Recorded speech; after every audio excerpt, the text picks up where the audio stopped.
श्रीमहागणाधिपतये नमः। सदाशिवसमारम्भां शङ्कराचार्यमध्यमाम् अस्मदाचार्यपर्यन्तां वन्दे गुरुपरम्पराम्। अपारकरुणासिन्धुं ज्ञानदं शान्तरूपिणम् श्रीचन्द्रशेखरगुरुं प्रणतोऽस्मि मुदान्वहम्। देवे देहे च देशे च भक्त्यारोग्यसुखप्रदं बुधपामरसंसेव्यं तं श्रीजयेन्द्रं नमाम्यहम्। नमामः शङ्करान्वाख्यविजयेन्द्रसरस्वतीं श्रीगुरुं शिष्टमार्गानुनेतारं सन्मतिप्रदं सर्वमङ्गलमाङ्गल्ये शिवे सर्वार्थसाधिके शरण्ये त्र्यम्बके देवी नारायणि नमोस्तुते। సజ్జనులందరికీ కూడా హృదయపూర్వక వందనాలు. మానవ జీవితం యొక్క పరిపూర్ణ లక్ష్యం శాంతి, సౌఖ్యం. దీన్ని మనం పొందాలి అంటే ఆచార్యుడి యొక్క మార్గంలో మనం నడిచినప్పుడు తప్పక అనంతమైనటువంటి ఆనందంలో మనం ఎల్లప్పుడూ ఉండగలం. మహాత్ములు యొక్క సదుద్దేశం మానవ జీవన కళ్యాణం. ప్రతి ఒక్కరు కూడా ఆనందం, శాంతిని కోరుకుంటారు. మనల్ని మంచి దారిలో తీసుకురావడానికనే ప్రత్యక్ష పరమేశ్వరుడే 68వ పీఠాధిపతులు శ్రీ శ్రీ శ్రీ చంద్రశేఖరేంద్ర సరస్వతి మహాస్వాముల వారుగా అవతరించారు. వారు కిరుప్రాయంలోనే సన్యాస దీక్ష తీసుకున్నారు. ఆరుగురు శంకరాచార్యుల మాదిరిగా లోక కళ్యాణమునకై సాక్షాత్తు ఆదిగురు శంకర భగవత్పాదాచార్యులే కాంచి కామకోటి పీఠాచార్యులని అనేక మంది విద్వన్మణులందరూ కూడా ఏకకంఠంతో వినయంగా స్మరిస్తూ ఉంటారు. ఆచార్యులు అనగా స్వయం ఆచరతి అని అర్థం. తాను ఆచరించి ఇతరులకు బోధ చేయాలి. మనం పురాణాలు, గ్రంథాల్లో మనం చూసినప్పుడు ఇట్టి ఆచార్య పరంపర మరియు మహాత్ములను, దైవాం సంభూతులను మనం చూస్తూ ఉంటాం. శ్రీ రామకృష్ణ పరమహంస దగ్గరికి ఒకరు వ్యక్తి వచ్చి, నా కుమారుడు ప్రతిరోజు కూడా బెల్లం ఎక్కువగా తింటున్నాడు, ఎలాగైనా మీరు మాన్పించండి అని అడిగారు. అక్కడ ఉన్నటువంటి శిష్యులందరూ కూడా ఇంత చిన్న విషయం కూడా శ్రీ రామకృష్ణుల వారికి నివేదించుకున్నారని వారు మనసులో అనుకున్నారు. స్వాముల వారు ఆమెను కూర్చుండబెట్టి కొద్దిసేపు ఆలోచన చేసి రేపు మీ అబ్బాయిని తీసుకొని రమ్మని చెప్పారు. మరునాడు ఆమె ఎంతో ఓపికగా దూర ప్రాంతం కామాటిపురం నుంచి వచ్చింది. కలకత్తాలో ఆ యొక్క శ్రీ రామకృష్ణుల వారి సన్నిధానానికి కొద్దిసేపు ఆ అబ్బాయిని చూసి దగ్గర కూర్చోబెట్టుకుని ప్రేమతో అన్నీ మాట్లాడి వెళ్ళిరా, రేపు మరలా రండి అన్నారట. ఇలా 5 రోజులు వారు రావడం, స్వాముల వారు రామకృష్ణుల వారిని అందరినీ ప్రేమతో మాట్లాడించడం, పంపించడం. 6వ రోజు ఏ విసుగు లేకుండా మరలా ఆమె తన కుమారుని తీసుకొచ్చింది. స్వామి ఏదైనా సలహా ఇవ్వండి అంటే ఆ అబ్బాయితో అన్నారు, నాయనా బెల్లం తినవద్దు అని చెప్పారట. అంతే, వాళ్ళు వెళ్ళిపోయారు. మరునాడు ఆ తల్లి వచ్చి సంతోషంతో మా అబ్బాయి బెల్లం తినడం మానేశాడండి అని చెప్పారు. అక్కడ ఉన్నటువంటి ఆ యొక్క శిష్య బృందం స్వాముల వారితో అన్నారు, రామకృష్ణుల వారితో, స్వామి ఇదేమిటి 5 రోజులు ఆ ఒక్క చిన్న మాట చెప్పడానికి ఎందుకు మీరు అలా చేశారంటే స్వాముల వారు అన్నారు, నాకు కూడా బెల్లం తినే అలవాటు ఉంది, కావున నేను కాళీమాతను ప్రార్థించి నాలో ఉన్నటువంటి జిహ్వా చాపల్యమైన బలహీనతను పోగొట్టమని ప్రార్థించి ఇప్పుడు నేను వదిలేశాను. ఇప్పుడు అందుకే ఆ చిన్న అబ్బాయికి ఆ మాట చెప్పాను, దాన్ని ఫలించి ఆ అబ్బాయి మానుకున్నాడు అని. కావుననే మనం మహాత్ముల ద్వారా ఏం తెలుసుకుంటామంటే, మనం ఆచరిస్తే ఇతరులకు చెప్తేనే అది ఇతరులపైన పరిణామం అవుతుంది. ఆచార్యులలో 68వ పీఠాధిపతులు శ్రీ రామకృష్ణుల వారి కాలం వారే, అందుకే ఆ కథను మీకు చెప్పాను.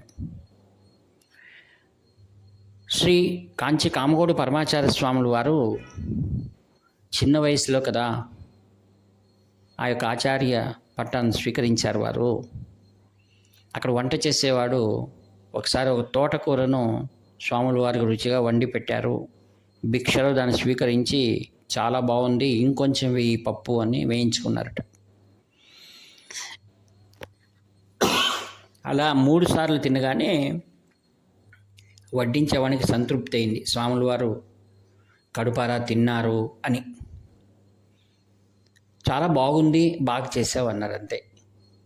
తర్వాత ఆ వంటవాడికి ఎంతో సంతోషమే, తన చేతికి బంగారు కడియం తొడిగినట్లుగా అయింది. జగద్గురువులు ఒప్పుకున్నారు, సంతోషమైంది అని, తన కృషి ఫలించిందని ఎవరితోనో ఒకరితో స్వాముల వారు ఈరోజు 2 మార్లు తోటకూర పప్పు వేయించుకున్నారు అని. ఈ మాట అంచెలంచెలుగా భక్త బృందంలో అందరికీ తెలిసిపోయింది. అప్పుడు ఏం చేశారు, అందరూ కూడా ఆ యొక్క సంతకు వెళ్ళడం. తోటకూర ఎంత ఉంటుంది, 5 పైసలు ఇస్తే ఆ కాలంలో 2 కట్టలు ఇచ్చేవారు. ప్రతి ఒక్కరు కూడా మరునాడు అందరూ తోటకూర చేతిలో పట్టుకుని స్వాముల వారి దర్శనానికి రావడం, స్వాముల వారికి నమస్కారం చేయడం, తోటకూర అక్కడ ముందర పెట్టడం.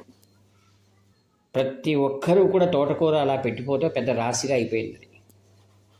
అందరిని చూసి అందరిని ఆశీర్వదించి పంపించి తనలో విమర్శ చేసుకుంటున్నారు. ఆదిగురు శంకరాచార్యుల వారి పీఠానికి చెందిన నేను జిహ్వా చాపల్యంతో తోటకూర బాగుంది అని అన్నందుకు ఇది ఆదిగురు శంకరాచార్యుల పీఠానికే నేను అపమానం చేసిన వాడిని అయ్యాను. ఇంద్రియ చాపల్యాన్ని నేను గెలవాలి అని ఆనాటి నుండి 15 రోజులు మౌనము మరియు ఉపవాసం, కేవలం గోక్షీరంతా ఉన్నారు ఆయన. అందరూ దిగ్భ్రాంతి, భయం, ఆశ్చర్యం, ఏం తప్పు జరిగిందో. వంటవాడు అనుకుంటున్నాడు ఇంత బాగా చేసి పెట్టాను, మరి ఏంటిది అని అందరూ కూడా ఆశ్చర్యమయ్యారు. 16వ రోజు స్వాముల వారు మౌనం వదిలి, నాకు యథాప్రకారం మొదలు ఏం చేసి పెట్టావో అవి చేసి పెట్టు, తోటకూర వద్దు అన్నారు. తర్వాత భోజనానికి ముందు వస్తాను అని స్వాముల వారు వెళ్ళి గోశాలకు వెళ్ళి గోమూత్రంతో కొద్దిగా స్వీకరించి, గంగాజలం స్వీకరించి, అక్కడ ఆవు పేడను కొంచెం నాలుక పైన వేసుకొని నాలుకను బాగా శుద్ధి చేసుకొని పుక్కిలించి, తర్వాత స్నానం చేసి భిక్షకొచ్చి ఆ యొక్క వంట అన్నాడు, నీదేం తప్పులేదు, అయితే నాదే పొరపాటు, బాగుంది అన్నాను కదా, అందుకే నేను జిహ్వా చాపల్యం గెలవాలని నిర్ణయించుకున్నాను అని నాటి నుండి ఆయన తోటకూరనే మానేశారు. అందుకే ఆదిగురు శంకర భగవత్పాదాచార్యుల వారు అద్వైతం మీదే బోధించారో వాటిని ప్రచారం చేయాలి, అందరిలో దాన్ని నెలకొల్పాలి అంటే ముఖ్యమైనది ఏంటనగా మనసును గెలవాలి. అందుకే మన ఏవ మనుష్యాణం కారణం బంధమోక్షయేత్ అన్నారు. అద్వైతం చెప్తుంది, లవణం తోయ సంస్పర్శాత్ ధ్రువతోయం విలీయతే మనోహి బ్రహ్మ సంస్పర్శాత్ బ్రహ్మభూతోది గచ్చతి అని ఒక వాక్యం పెద్దల ద్వారా విన్నాను. ఏ విధంగా లవణం అనగా ఉప్పు నీళ్ళలో వేస్తే అది ఉప్పు నీళ్ళుగా మారిపోతుందట, అలానే మనస్సు కూడా బ్రహ్మ వైపు మనం లగ్నం చేస్తే అది బ్రహ్మస్వరూపంగా మారుతుందని పెద్దల మాట. కావుననే మనస్సును పరిపక్వమైన స్థితిలో బ్రహ్మవైపు మరల్చడానికి కోసం ముఖ్యంగా ఇంద్రియాలను గెలవాలి అని శాస్త్రాలు చెప్తున్నాయి. ఇంద్రియాణి పరాణ్యాహు ఇంద్రియేభ్య పరం మనః మనసస్తు పరాబుద్ధి యో బుద్ధే పరతస్తు సహా అని భగవద్గీతలో గీతావాక్యం చెప్తుంది.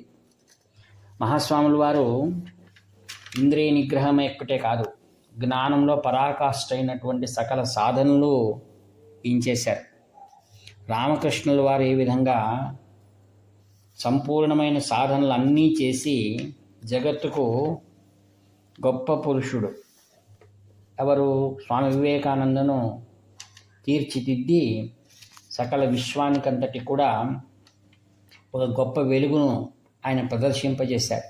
అలానే కాంచి కామకోటి పీఠాధిపతులు 68వ పీఠ శ్రీ శ్రీ శ్రీ చంద్రశేఖరేంద్ర సరస్వతి మహాస్వాముల వారు ఈ యొక్క విశ్వమునకే గొప్ప వెలుగు, ధ్రువతార. ఆయన తపఫలమే నేడు మనం దర్శిస్తున్నటువంటి శ్రీ శ్రీ శ్రీ జయేంద్ర సరస్వతి మహాస్వాములు వారు. వారి ద్వారా ఈ యొక్క కాంచి కామకోటి పీఠం అత్యధికమైనటువంటి మేరు శిఖరాన్ని అందుకుంది. ఆ జ్ఞాపకార్థమే శ్రీ జయేంద్ర సరస్వతి మహాస్వాములు వారు వారి స్మృత్యర్థం శ్రీ చంద్రశేఖరేంద్ర సరస్వతి డీమ్డ్ యూనివర్సిటీ అని చేశారు. వేద పాఠశాలను నెలకొల్పారు.